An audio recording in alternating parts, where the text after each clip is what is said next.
পবিত্ৰ ৰমজান মাহত মংগলদৈ অসামৰিক চিকিৎসালয়ত চেহেৰীৰ বাবে হাহাকাৰ কৰিবলগীয়া হৈছে ৰোগীৰ আত্মীয়ই।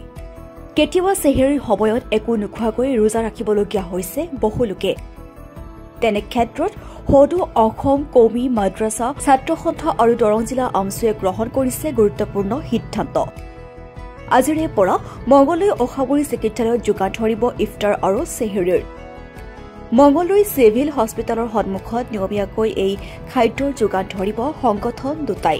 শুক্ৰবাৰে নিশা ফকীৰপাৰাত আমছুৰ মুখ্য উপদেষ্টা আইনুদ্দিন আহমেদ, উপসভাপতি আব্দুৰ ৰহমান বিশ্বাস, কৌমি মাদ্ৰাছা ছাত্ৰ সন্থাৰ ৰাজ্যিক সমিতিৰ সহকাৰী সম্পাদক মুফতি নাছিউৰ ৰহমানে, দৰং জিলা কৌমি মাদ্ৰাছা ছাত্ৰ সন্থাৰ সভাপতি হাফিজ মুজনা লুকমান হেকিমৰ নেতৃত্বত এখন সভা অনুষ্ঠিত কৰে আৰু তাতে লোৱা হয় এই গুৰুত্বপূৰ্ণ সিদ্ধান্ত।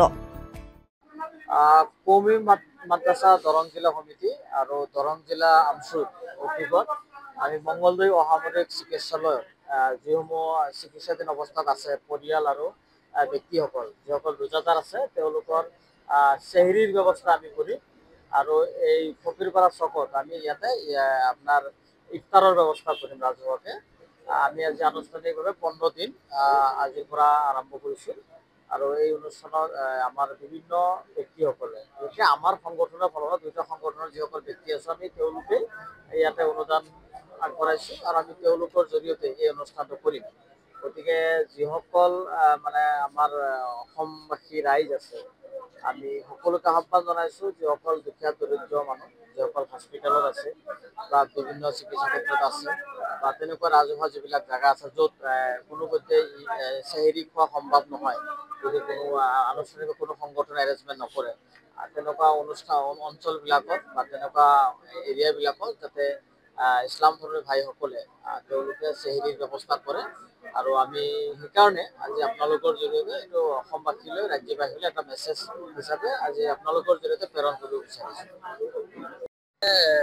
মিটিং আহ্বান কৰিছিলোঁ বিশেষভাৱে কৌমি মাদ্ৰাছা সন্থাৰ কমিটি, দৰং জিলা কমিটি আৰু দৰং জিলা আমছু কমিটিৰ আমি এটা ইয়াতে যৌথভাৱে মিটিং আহ্বান কৰিছিলোঁ। উদ্দেশ্য আমাৰ আছিলে যে দৰং জিলাত বিশেষভাৱে খাৰুপেটীয়া হস্পিটেল আছে, মংগলদৈ অসামৰিক চিকিৎসালয় আছে, এইবিলাকত কি হয়, ৰাতি আমাৰ কিছু ব্যক্তি তাতে পেচেণ্টৰ লগত যিসকল ব্যক্তিয়ে থাকে তেওঁলোকৰ কাৰণে আমি ইফতাৰ আৰু চেহেৰীৰ ব্যৱস্থা কৰিব বিচাৰিছোঁ।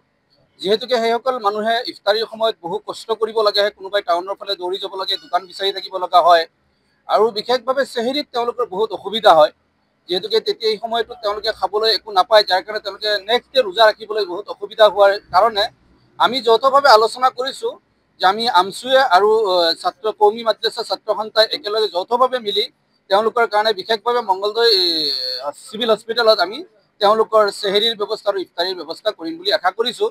তাৰ বাবে আমি সকলোকে আহ্বান জনাইছোঁ যাতে সকলোৱে আমাক সঁহাৰি জনায় আৰু এই উদ্দেশ্যটো দৰাচলতে আমি জানিব লাগে যে ইফতাৰী আৰু চেহেৰীৰ কাৰণে ব্যৱস্থা কৰাটো এয়া এটা বহুত মহৎ স্বভাৱৰ কাম।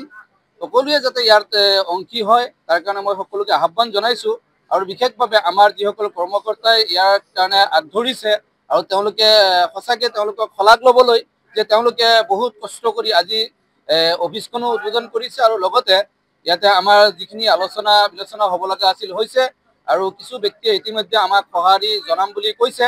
আমি যিসকল ব্যক্তি ইতিমধ্যে সঁহাৰি আমাক জনাইছে আমি তেওঁসকলৰ শলাগ লৈছোঁ আৰু আমি আশা ৰাখিম যিখিনি আমাৰ জৰুৰত হ'ব, আমি যিহেতুকে আমাৰ কোনো নিজাববীয়া কোনো ফাণ্ড নাই, আমি সকলো ৰাইজৰ পৰা ধৰ্মপ্ৰাণ ৰাইজৰ পৰা আমি বিচাৰিম যে সকলোৱে যাতে আমাক সহায় কৰে, যাতে আমি এই সহায় লৈ ৰাইজৰ সহায় লৈ আমি আগবাঢ়ি যাব পাৰোঁ।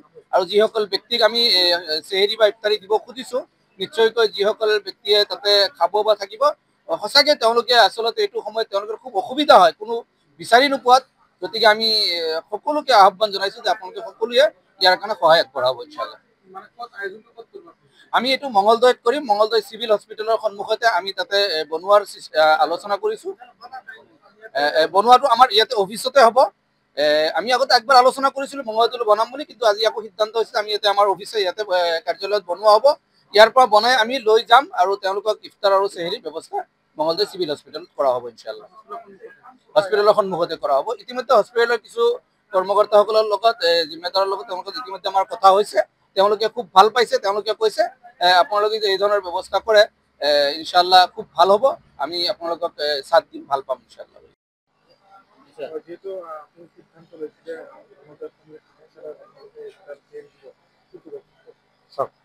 আমি সকলে জনগত বৰ্তমান আমাৰ পবিত্ৰ ৰমজান মাহ চলি আছে আৰু এই ৰমজান মাহত আমি মঙলদৈ অসামৰিক চিকিৎসালয়ত সদৌ কৌমী ছাত্ৰ সন্থা আৰু আমাৰ দৰং জিলা আমচুৰ উদ্যোগত আমি প্ৰতিদিনে আপোনাৰ চেহেৰি আৰু ইফতাৰ আমি দিয়াৰ ব্যৱস্থা কৰিছোঁ। আপুনি সকলোৱে জানে যে অসামৰিক চিকিৎসালয়ত আমাৰ বহু মানুহ বেমাৰী আছে আৰু বেমাৰীৰ লগত বহু অভিভাৱক থাকে।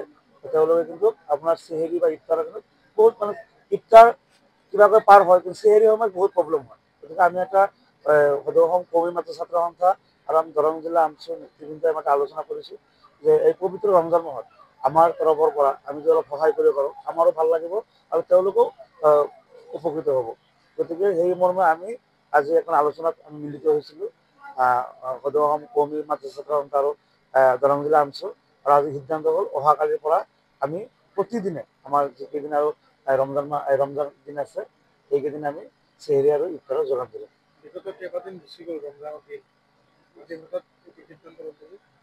নাই, আচলতে মানে আমি প্ৰথম অৱস্থাত মানে এই কথাটো আমি অলপ অনুভৱ কৰিব পৰা নাছিলোঁ, কিন্তু আমি যেতিয়া মঙলদৈ অসামৰিক চিকিৎসালয়ত মানে এই কথাটো আমাক বহুতো অৱগত কৰালে আৰু আমিও নিজেও তাতে দেখা পালোঁ যে নহয় এইটো প্ৰয়োজন আছে।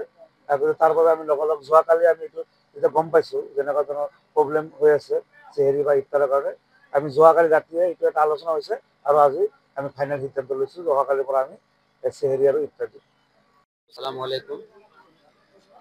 আজি আমি আমাৰ বহুত দিনৰ কল্পনাৰ অন্তত আজি আমি সিদ্ধান্তত উপনীত হৈছোঁ, নথৈ আনন্দিত হৈছোঁ। আমাৰ দৰং জিলাবাসী, দৰং জিলাৰ আমচুৰ আমাৰ শীৰ্ষ বিষয়ববীয়াসকল, কেন্দ্ৰীয় সমিতিৰ আমচুৰ বিষয়ববীয়াসকল ইয়াত আহি আমাৰ উপস্থিত হৈছে আৰু আমাৰ সদৌ অসম কৌমী ছাত্ৰ সন্থাৰ যি কৰ্মকৰ্তাসকলৰ লগত আলোচনা কৰি আমি এক সিদ্ধান্তত উপনীত হৈছোঁ যে আমাৰ মঙলদৈ চিভিল হস্পিটেলত চেহেৰি, বিশেষকৈ চেহেৰি দিয়াৰ কাৰণে আমি সিদ্ধান্ত লৈছোঁ। বিশেষ কাৰণত মই ৰমজান মাহত মঙলদৈ চিভিল হস্পিটেলত মই গৈছিলোঁ। দুইদিন মোৰ চেহেৰি তাতে কৰিব লগা হৈছে, চেহেৰি খাইছোঁ। দেখা পালোঁ যে বহুত অসুবিধা হয়, খাদ্যৰ কাৰণে অসুবিধা হয়। সেইকাৰণে আমি এই সিদ্ধান্তটো লৈছোঁ। লগতে মই দৰংবাসী ৰাইজক তথা বিশিষ্ট ব্যক্তিসকল, যুৱক ভাই বন্ধুসকলক মই অনুৰোধ জনাইছোঁ, কৰজোৰে অনুৰোধ জনাইছোঁ, আপোনালোকে আমাক সঁহাৰি জনাব, সহায় সহযোগিতা কৰিব, এই কামনা কৰিছোঁ। ধুলাৰ পৰা ৰফিকুল হকৰ ৰিপৰ্ট, DB নিউজ।